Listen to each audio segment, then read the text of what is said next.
Rahasia di balik usia 40 tahun. Ternyata Allah mengisyaratkan hal ini. Banyak orang yang belum menyadari bahwa Al-Quran membahas mengenai usia 40 tahun. Hal ini sebagai pertanda bahwa ada hal yang perlu diperhatikan dengan serius pada usia 40 tahun. Pada usia 40 tahun, manusia telah mencapai usia yang matang dan mencapai kesempurnaan. Sebagaimana firman Allah Subhanahu wa Ta'ala, artinya apabila ia telah dewasa dan umurnya sampai 40 tahun, ia berdoa, "Ya Tuhanku, tunjukkanlah kepadaku untuk mensyukuri nikmat Engkau yang telah Engkau berikan kepadaku dan kepada orang tuaku, dan supaya aku dapat berbuat amal saleh yang Engkau ridhoi.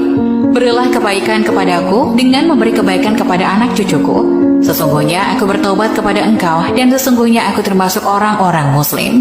Quran Surat Al-Ahqaf ayat 15. Usia 40 tahun diterangkan dengan jelas dalam ayat ini, dan pada usia 40 tahunlah manusia mencapai puncak kehidupannya baik dari segi fisik, intelektual, emosi, maupun spiritualnya.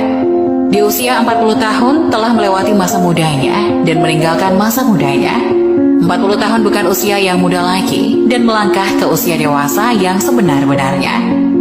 Doa yang terdapat di Al-Quran Surat Al-Ahqaf ayat 15 tersebut dianjurkan untuk dibaca oleh mereka yang berusia 40 tahun atau lebih.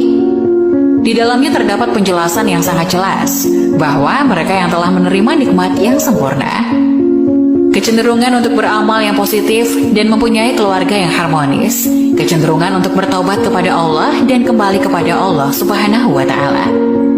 Dijelaskan pula dalam ayat lain, Allah Subhanahu wa Ta'ala berfirman yang artinya, "Apakah kami tidak memanjangkan umurmu dalam masa yang cukup untuk berpikir bagi orang-orang yang berpikir, dan apakah tidak datang kepadamu pemberi peringatan?" Quran Surat Fatir ayat 37. Para ulama menjelaskan bahwa yang dimaksud dengan umur panjang dalam ayat tersebut adalah masa yang cukup untuk berpikir adalah ketika berusia 40 tahun. Imam Ibnu Katsir menjelaskan bahwa ayat tersebut memberikan petunjuk apabila manusia telah mencapai usia 40 tahun, hendaklah bertaubat dan kembali kepada Allah yang sungguh-sungguh. Apabila hal itu dilakukan dan telah menjelang usia 40 tahun, maka Allah memberikan janjinya, yaitu kematangan. Usia 40 tahun adalah usia yang matang bagi kita untuk bersungguh-sungguh dalam hidup, mengumpulkan pengalaman, menajamkan hikmah dan kebijaksanaan, membuang kejahilan ketika usia muda, lebih berhati-hati melihat sesuatu dengan hikmah dan penuh penelitian, dan kehati-hatian dalam bertindak. Maka tidaklah heran tokoh-tokoh pemimpin muncul pada usia 40 tahun, yaitu usia yang matang. Bahkan Nabi Muhammad SAW demikian, seperti jelas dalam hadis yang dijelaskan oleh